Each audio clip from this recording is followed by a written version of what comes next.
Welcome to this week's check-in on my GLP-1 weight loss journey and some other information about this journey, not just about the GLP-1 drugs. I'm doing this a little earlier in the week, so today's the day I will be taking my injection later today. Not a lot of extra to progress to give from last week.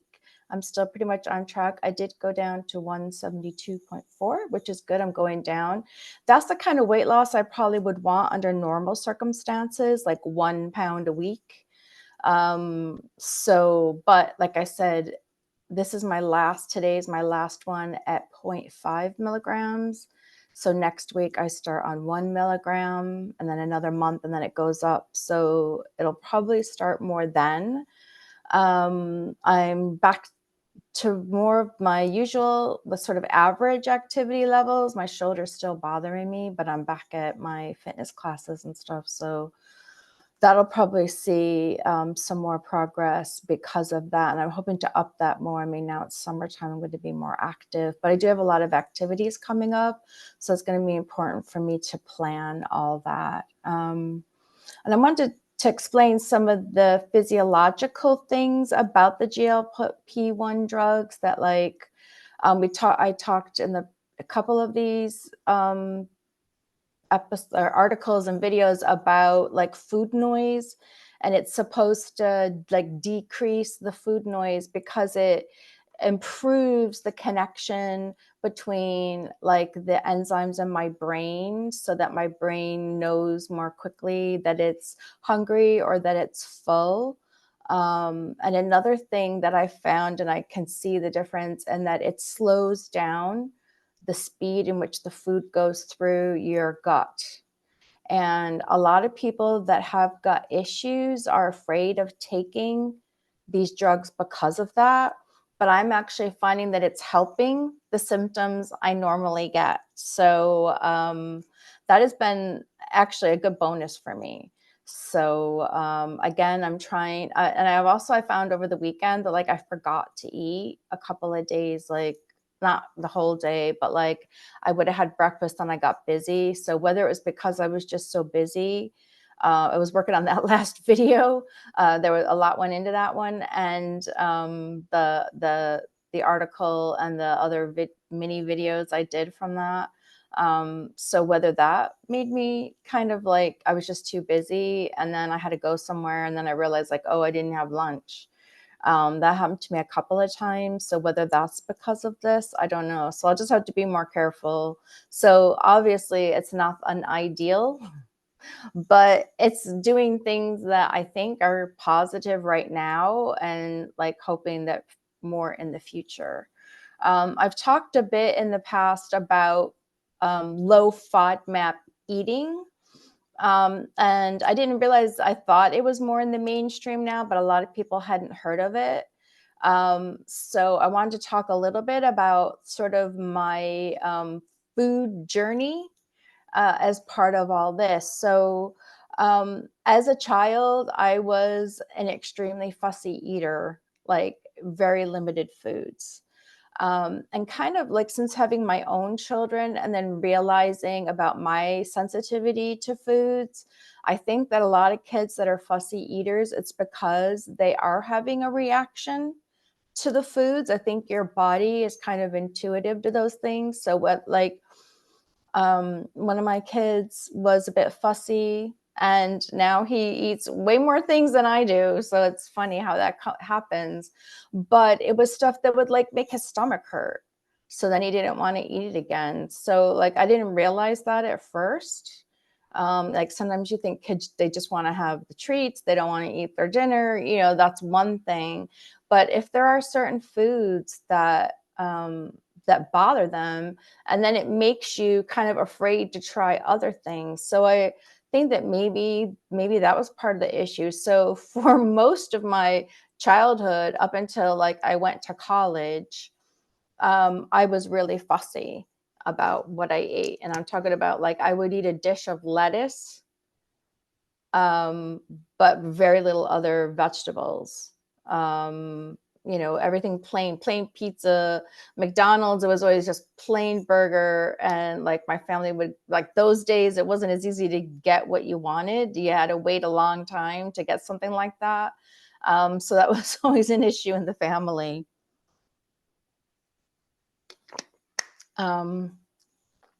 So when I went to college, in some ways I got a bit shamed. I remember like my first date, it was kind of a date with this guy I had a big crush on. We went to a Chinese restaurant in New York City.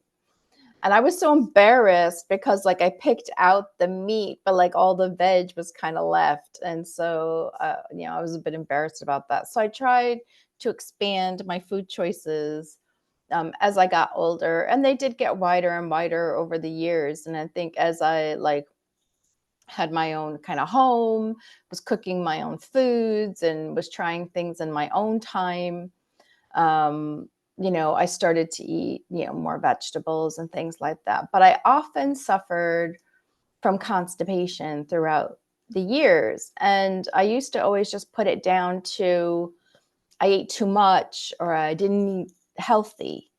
But it was just kind of putting it down to that, not looking at was there something specific I was eating that was causing that, or you know, something else was there, because you did not hear a lot about IBS or autoimmune until more recently. And really, I didn't start thinking about that until I became a mom, because so then I was in Ireland. I don't know if Ireland, if you'd say that they're more into alternative type of therapies, or it's just that what I was surrounded, the circle of people that I was with were more into those sorts of things, or I became more interested in those things. But so I started to look at other ways. So my sons both were suffering from asthma and were on inhalers. So I was recommended, and I'm not sure if it was a doctor or one of the other people that I was, you know, talking to about these things, suggested going off wheat and dairy. Then when you went off dairy, pretty much the only option was soy milk. So we used to get soy milk. And then we probably already also had other milk in the house, because I never was really into soy milk. And we would have like brown rice pasta and crackers that were made like from corn and things like that. So it was like going off wheat and like the oat cereals instead of wheat cereals. And for a while we went organic, and like I had some friends that had an organic farm, so we used to get a box of vegetables from them. There was an organic shop in town, and we got some beautiful organic beef. I mean, it was amazing.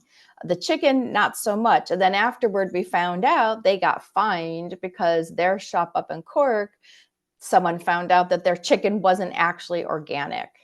So that kind of was like, oh no, like that kind of blew up my whole perception of this eating organic. When we stopped eating organic for a while, I did feel a difference. So I do think that, yeah, there is a benefit, but I know too, like, and since like, because I said, I'm not an expert in any of these things. I'm not a nutritionist. I'm just someone that's done a lot of research and found what works for me or is working for me at this moment, because who knows around the corner. But when it came to the organic, there are certain things that are worth getting organic. So like say bananas, you peel, right? It's a thick peel too, and you're eating the bananas, where like an apple, you're eating the skin. So then you're eating kind of whatever's been sprayed onto there, like even if you rinse it off. So I think it's a picking and choosing kind of thing. And I think also like with a lot of people, it's the expense of it, because when we were eating like all organic, it was expensive. So, you know, you're either eating less, like now that I'm single, I'm on my own. I'm not buying as much, so I can more feasibly buy organic. So I tend to buy better eggs. I have spinach every morning, so I get organic spinach. You know, so anything that I'm eating a lot of, and anything, like I said, that you're not peeling, I would be a bit more careful about what I get. and, you know, try to get as fresh as possible. And I'll talk about that more when I get more into the FODMAPs.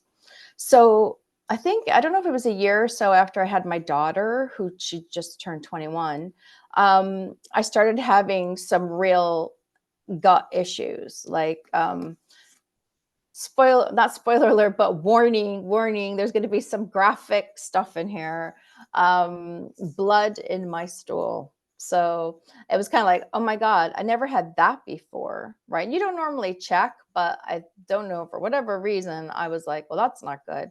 So I went to my primary care physician, and then they sent me then to a specialist, where I went and I had a colonoscopy. So my first colonoscopy in Ireland. And I'll tell you, it's different than now, or what they do in the US. So you're awake, and I had a very lovely nurse holding my hand and patting my face like the whole time. And so they said I just had, I don't even know if they said I had IBS, but it's mild or maybe kind of, but there was no other damage or anything worth worrying about. They said take peppermint tablets, and that's about it. That's all they told me. So I went back and I thought, okay, well, this is good to know. And then I started paying more attention to what reactions I was having after I'd ate. Now, for me, the downside of the peppermint tablets was that I was also using homeopathy for things, and mint and homeopathy don't go well together. You're supposed to avoid mint and any like strong scented or flavored things around the time you're using homeopathy. So that was kind of a downside of that for me. If like I'm not always using homeopathy for things, but I would be often for certain things. And also that you had to have it, I forget if it was 30 minutes or an hour before you ate. So I'd often forget, and then I'd want to eat, and I wouldn't want to wait 30 minutes or 60 minutes. So that was a little not great situation. But like I said, I started paying more attention. So some of the obvious things I found was ice cream, not always dairy, but like sugar and dairy together definitely would be bothering me. So like cookies and milk. Okay, so these all sound like bad things I shouldn't be eating anyway. But at least this was my initial like, oh, this is why I get a stomach ache when I eat ice cream. So I paid some attention to those things, but this is around the time when I started going to nutritionists. So no, the doctors did not tell me to watch what I eat, or, you know, and it could have just been those doctors. I'm sure there are some doctors, and I did find a doctor later that was much more switched on about these things, and also used complementary therapies as well. So that was a good find while I was in Ireland. So eventually I got an app. So I don't remember the name of the app. And because people use different types of phones, I would just go on my app store and search for like food tracker, food symptom tracker, something like that. Because what I did was I'd put in the foods that I ate and then any symptoms that I had, and it tracks like the timings of that. And then it kind of flags up what are the things that are causing. Now, you could manually do this, but I found that having that app was really helpful. And one of the things that it killed me was garlic. And I ate a lot of garlic. And why that didn't just occur to me before, like I knew onions bothered me, I knew pepper bothered me. And I never liked peppers, but the fact that whenever I ate anything that had a little bit of pepper in it, even, it would be repeating on me all day long. So the fact that I didn't like them on top of that, that was just not good. So, and a lot of people do like avoid the nightshades now. That's like a common kind of thing that people eliminate. But so then, you know, I started really looking at this, and I'd mentioned before that I'd seen a number of different nutritionists about different things, like the dry mouth, which is cueing me to have another drink.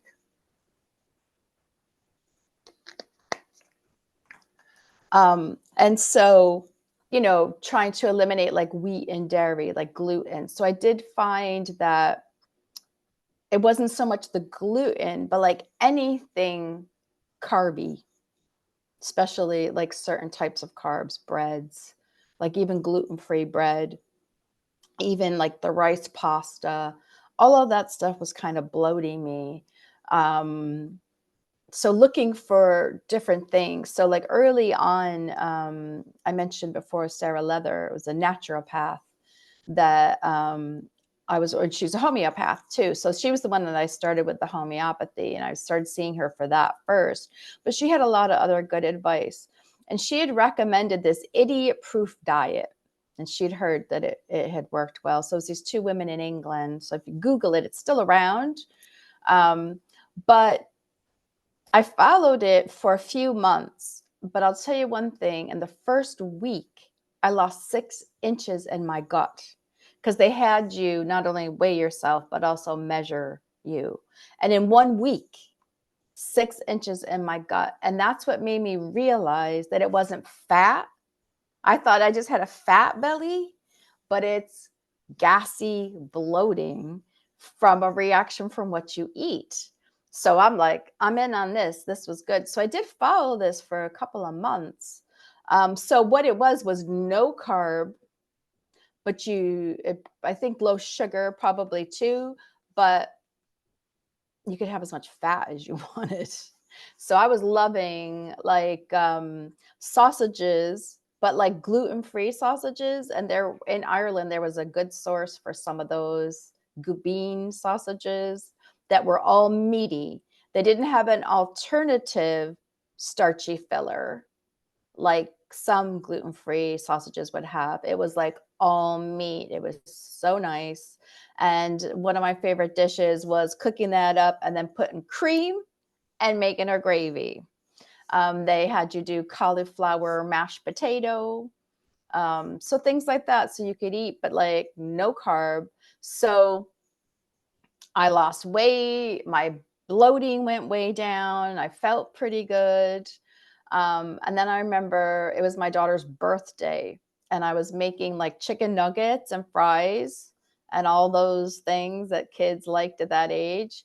And I had some of those nuggets and I had gas. Like I didn't, it made me realize like I hadn't farted in months. I told you, warning, very graphic here, in months, all that time. So that really definitely tells you, right? Listen to your body and reactions that it has to the foods. And it sounds like common sense that this is something people do anyway, but we tend to not to, especially if we have issues like this.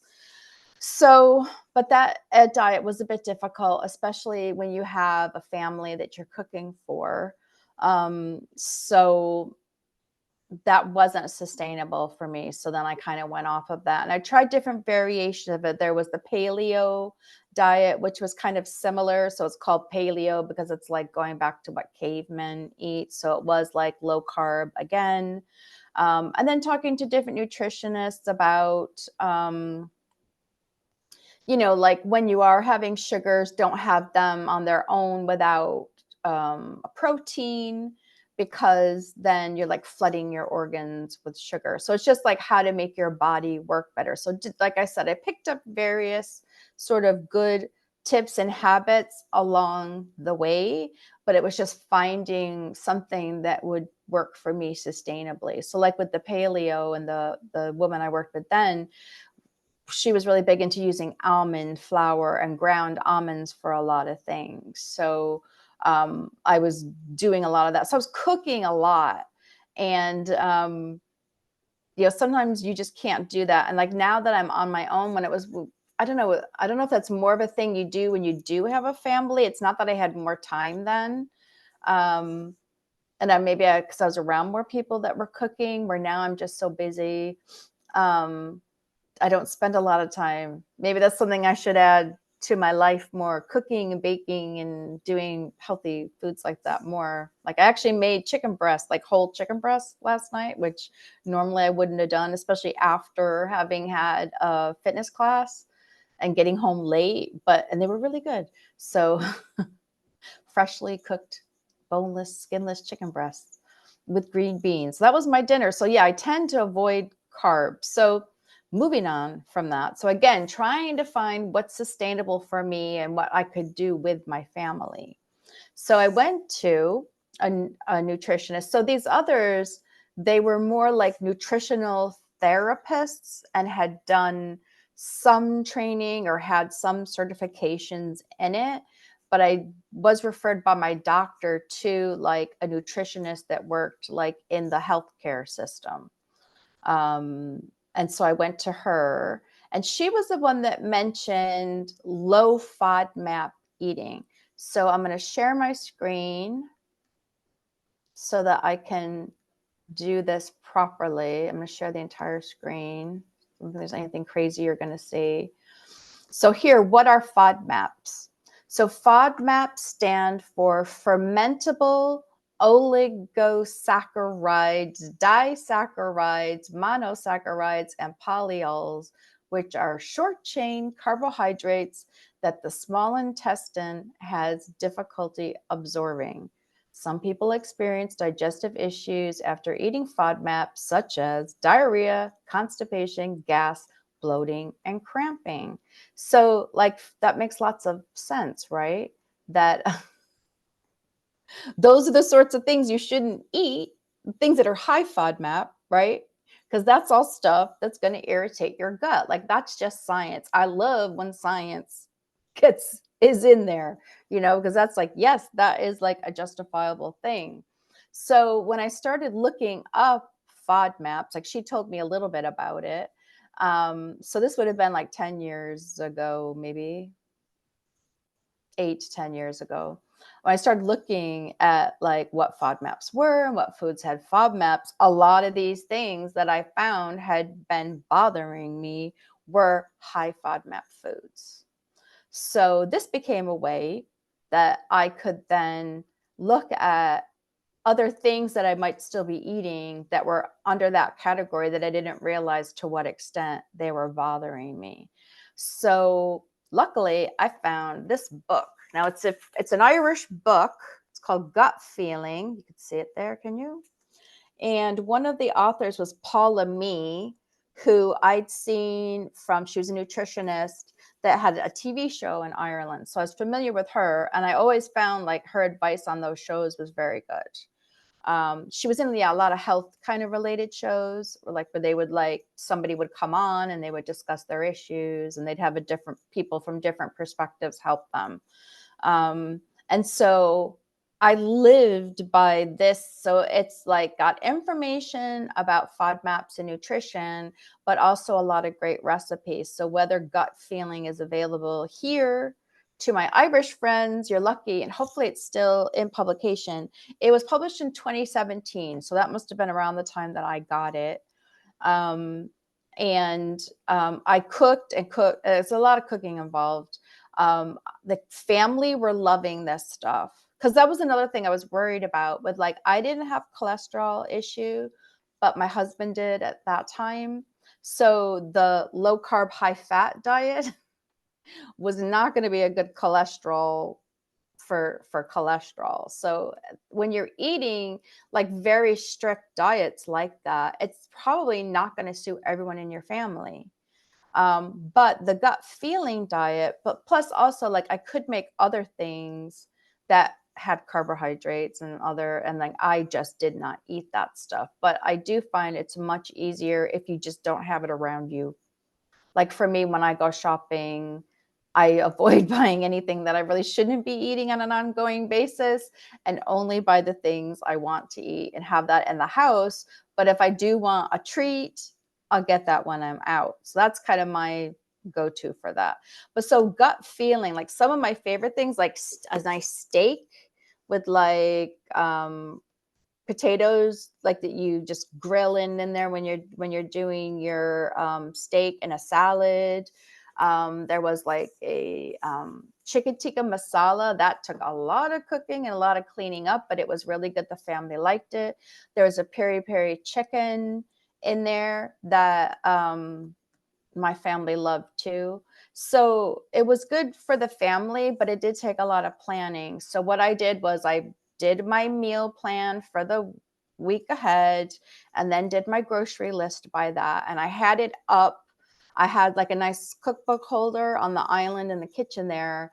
And so I had it always there, this book and my list, and it was there, and I like lived by it. So it did kind of consume my whole life, but I felt really good. And I couldn't tell you exactly about my weight loss, but because it was so time consuming and required all that planning, again, not sustainable to that extent.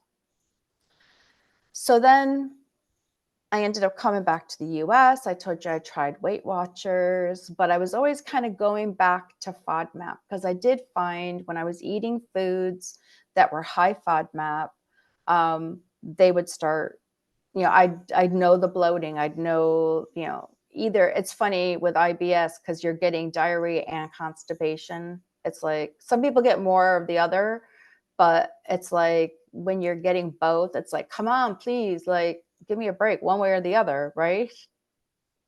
So I found that when I was not eating high FODMAP foods or limiting them very much, that I was feeling a lot better. So I was doing that a lot of the time through just having a list of things. Like here's like, you can go online and find these things, the okay list, and then the not okay list. So have a lot of the okay foods around and minimize the not, so popcorn was fine. There's like, you can get gluten-free chips and things like that. Like because of my autoimmune too, I have to avoid things that are salty or spicy or very acidy, or it burns my tongue. And before I found out about that, I went on like, I was down in New York City for a couple of days, hanging out with my old friends, eating whatever, and then got to the point where my mouth was so sore, I couldn't like bear to eat much at all. So again, I had to learn how to mind those things. So it's like, how do you watch all of this stuff? So I've got my FODMAPs that I got to watch. I've got my things that irritate my mouth and spicy and all that stuff I got to watch. And a lot of that stuff is not, like the spicy stuff wouldn't be on my list anyway. I have an app now called Fig. So I'm not sure. I assume that there is also a Apple version for your iPhone, because I have Android and you can't see that very good, can you? Sorry. Fig. So Fig is, you enter in all the things that you are watching or sensitive to, and you put whether you want to not have them or if you want to limit them. And then it's got a lot of products and a lot of shops. So this is across the US. It's probably not helpful for anyone outside the US. So then when you go into a shop, you can just scan a barcode, right? It's got a barcode scanner. You scan a barcode and then it will flag up and say, it'll have a green and like, no problem with this, or yellow because I said I'm trying to limit like sodium, sodium, something that I would limit but not like completely exclude, or the red if it's like, no, it's got high FODMAPs. Or it might have a yellow and say, because like the thing about FODMAPs is that there's some foods that are high FODMAP in certain quantity. So like I could have half an avocado, but a whole avocado would be considered high FODMAP. So there's a few foods like that. Like I can have 6 grapes. So you learn this stuff as you go along. And yes, like it may take up some of my time, but having an app like that Fig app. So I went on Noom, and Noom was actually very good. It did help me for a while. Again, it got to a point where I decided other things would help me better. But I did go on Noom for a while. I think I started maybe a year and a half ago, and I may have stayed on it for about a year. So I did stick with it pretty good, and I paid for the level, whatever, that gave you everything that you needed. But it was a way to track the quantity of food. So as far as weight loss is concerned. So with the FODMAPs and the like other foods that cause inflammation. Because of my autoimmune now, I try to watch any like foods that might cause inflammation, that would cause like swelling in my knees or my hands, that would be painful and limit my movement. So the more I watch those, the better too. So, I'm sure it sounds like I can't eat anything, but there are lots of good things I can eat. But so with Noom, then I started watching like portion sizes, and also trying to make sure that what I was eating was a bit more balanced. So with Noom, you would track what you were eating, track your weight. They suggest that you weigh yourself every day. And then they had like lessons, and some of them were quite motivational and useful. And like they did have kind of like coach that you could like message people, but then that stopped working quite well. So I don't know what was happening with Noom. Similar to Weight Watchers, Noom has now gotten into the weight loss drugs. So like it's interesting how a lot of these weight loss companies that were more about watching what you eat and willpower related are starting to look at these weight loss drugs, which is good, because I think people should have their options. But again, I'm always looking at what's their commercial intent, right, about all of this. But so Noom was really helpful, but then it didn't track like nutritional information. Like Noom, like similar to the Fig, had like a green, yellow, and red system that were like you could eat as many green foods as you wanted to, but you should limit, like, have the yellows in moderation and the reds in limited, and they kind of base that on calories versus nutritional value. So if something was high calorie and low nutritional value, definitely that was a red thing. But if it was like higher calorie, but like a good nutritional value, it would kind of be in the yellow, and it was like, it worked out how many calories you should have based on your weight and your goal weight, how much you're looking to lose and how quickly. And then,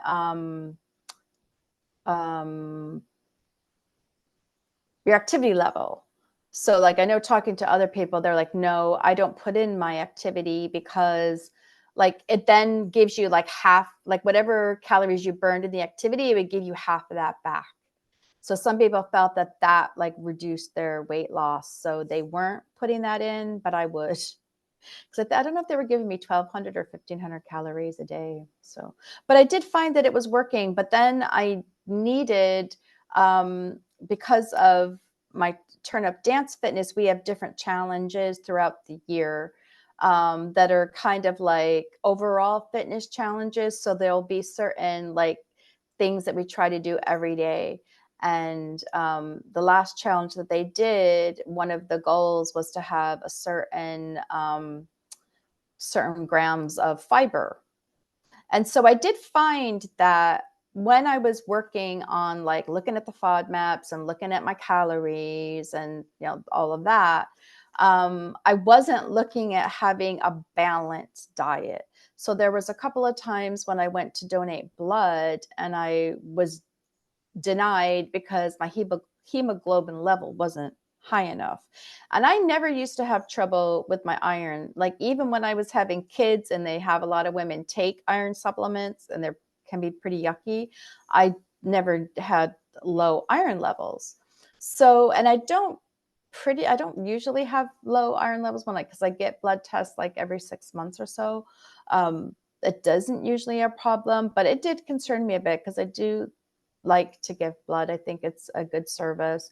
And so I was like, okay, I'm going to look at that I'm eating enough iron, because if I wasn't eating beef, but I was eating like spinach and other vegetables that would have iron in it. But like I'm not eating fortified cereals. So I thought, you know what, I need to look a bit better about the macros. So I switched to MyFitnessPal. So I started using MyFitnessPal during that challenge. And so I was tracking everything I ate. So that MyFitnessPal was showing me like that I was hitting my fiber goal.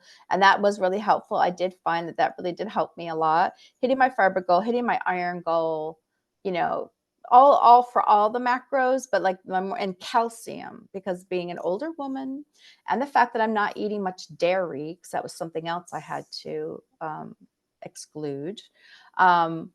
Calcium. So now I have like, there's certain cheeses that I can eat. There's like lactose-free cottage cheese I could eat. I'm not a big yogurt person. And it's funny because whenever people have gut issues, everyone's like, you got to eat yogurt. Like, and they're always like, oh, eat yogurt. Oh, I have yogurt, or I eat yogurt. Like, because what else can you have for breakfast? You can have yogurt. And I'm like, no, I am one of those people that I'm just kind of have an aversion. Sometimes I feel like yogurt, sometimes I don't. And that is one of my main messages here. Listen to your body. So I'm not saying that low FODMAP is for you. I'm not saying that any of these things are specifically for you. I'm just telling you how I figured out what was best for me, and recommending that you do some of these things to work out what's best for you. So tracking what you eat and the symptoms that you have. But another thing that I have decided, so I went through that challenge and I was using my Fitness Pal and I was tracking all the foods and making sure that I wasn't going over on calories and that I was getting a balanced diet. And then I decided I'm sick of tracking, right? I'm a smart person. And by this time, I know how much I'm eating, and I know I can tell what calories they are. Like when you're cooking and you're measuring 100 grams of this and 50 grams of that, and you learn, okay, that's what that is. And I know some of the nutritionists that the nutritionist at the hospital that I went to, she had like little baggies with like, this is how much pasta you should have, and it's about the size that goes in your palm of your hand, or the piece of meat you should eat is the size of your palm, those sorts of things, right? And it's common sense too. So I think that instead of obsessively, right, because I was feeling that it was just too much of a job, it was causing me more anxiety in some ways than just trusting myself. So I'm learning to trust myself. But I went through all of those other steps to get to the point where I felt like I could trust myself, because I do like to measure things sometimes, and, read and know all the facts and know all the science about things. So now I don't track my foods. I weigh myself once a week on the day that I am going to do my shot so that I can keep track of that. I don't weigh myself daily. I've read from a few different sources that they say weighing yourself daily helps to keep you on track. I just don't want to do that. So, and I don't know if it did help me in that time in Noom when I was watching all of that. So that is my advice. I am sorry I jumped around a little bit on this. And in the article accompanying this video, I will put links to all the different resources that I mentioned.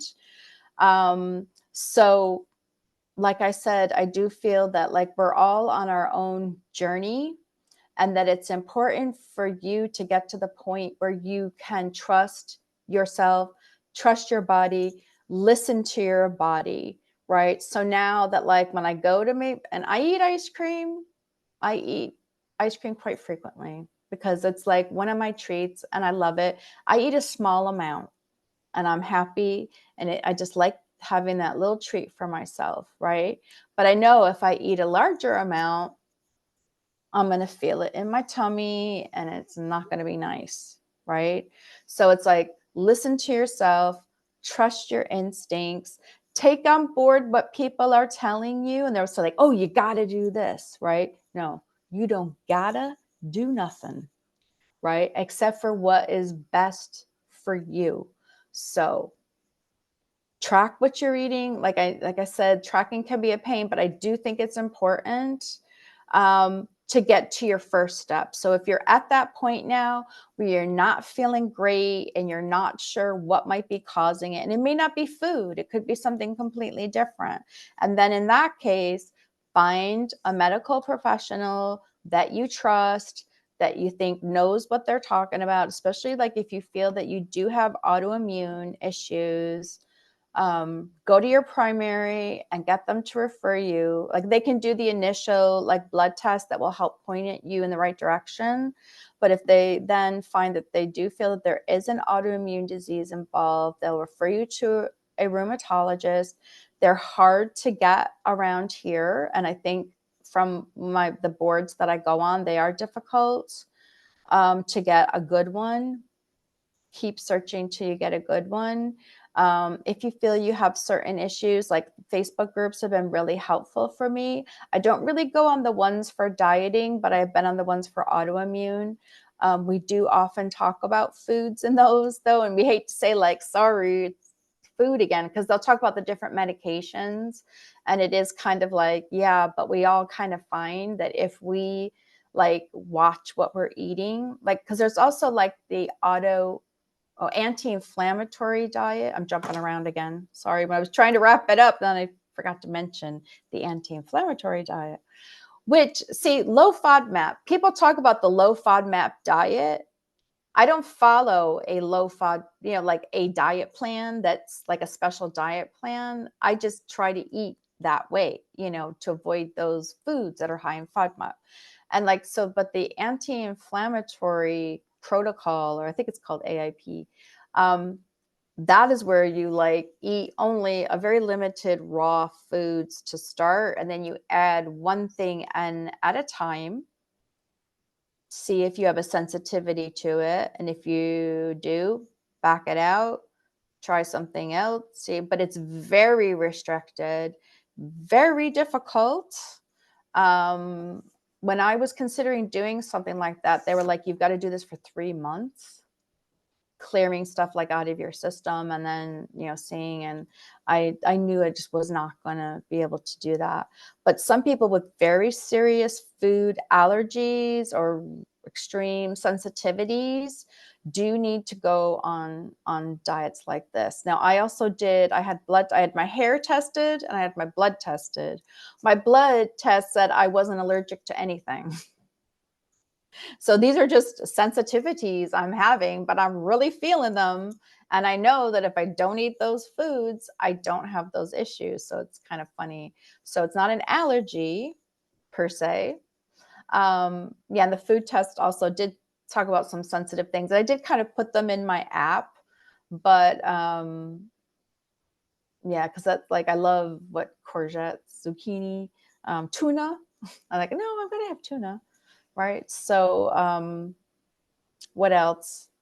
So yeah, talk to your doctor if you feel you need to. And if you want to have a discussion with me, like I said, I'd be happy to open up a Facebook group if people are interested and would use it and interact on it. My aim would always be to keep it a super safe space for people to be able to freely talk and not worry about being judged or attacked, obviously. So it'd have to be carefully monitored, and we'd all be good, obviously, right?